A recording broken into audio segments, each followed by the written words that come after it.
प्रबंधक महोदय, शिक्षकगण, अभिभावकगण एवं मेरे प्रिय भाइयों बहनों, माँ गायत्री पब्लिक स्कूल जिठवार बाजार के इस विशाल प्रांगण में तृतीय वर्षगांठ के शुभ अवसर पर शिक्षा के महत्व पर प्रकाश डालने का जो अवसर मुझे प्राप्त हुआ है, उसके लिए मैं शालिनी कुमारी कक्षा 5 की छात्रा सर्वप्रथम आप सभी का आभार व्यक्त करती हूँ।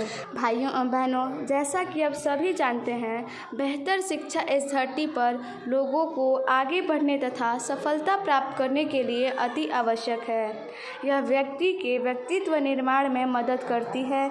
इसीलिए शिक्षा व्यवस्था को 3 भागों में बांटा गया है: प्राथमिक शिक्षा, माध्यमिक शिक्षा और उच्च शिक्षा। इन तीनों व्यवस्थाओं का अपना अलग अलग महत्व है।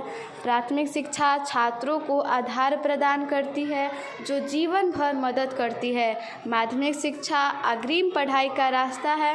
उच्च शिक्षा आगे बढ़ने का मार्ग प्रशस्त करती है। भाइयों और बहनों, हमारी शिक्षा ये निर्धारित करती है कि हम भविष्य में किस प्रकार के व्यक्ति बनेंगे। अब तो इस प्रतियोगी संसार में संपूर्ण मानव के लिए शिक्षा प्राप्त करना अति आवश्यक हो गया है।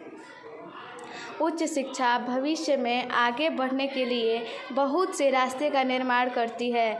यह हमारे ज्ञान स्थल, तकनीकी कौशल तथा नौकरी में उच्च पदों को प्राप्त करने के साथ साथ सामाजिक, मानसिक और बौद्धिक रूप से मजबूत बनाती है। प्रत्येक बच्चा अपने जीवन में अलग अलग सपना रखता है, जैसे IAS, IPS, डॉक्टर, इंजीनियर तथा अन्य उच्च पदों को प्राप्त करना। इन सभी सपनों को सच करने का एक ही रास्ता है: अच्छी शिक्षा। शिक्षा एक ऐसा साधन है जो हम सभी को जीवन भर साथ देती है। प्रत्येक माँ बाप का परम कर्तव्य है कि वे अपने बच्चे को अच्छी शिक्षा प्रदान करने की कोशिश करें, क्योंकि शिक्षा ही व्यक्ति का भविष्य का निर्धारण है। इसके महत्व पर प्रकाश डालते हुए किसी ने कहा है कि शिक्षा ही संसार में हर भविष्य की मूल, इससे ही सब कुछ खिले जैसे गुलाब का फूल। तो आइए हम सभी सब कुछ छोड़कर शिक्षा को अपनाएं ताकि हम बेहतर भारत का निर्माण कर सकें। इन्हीं शब्दों के साथ मैं अपनी वाणी को विराम देती हूँ। जय हिंद, जय भारत।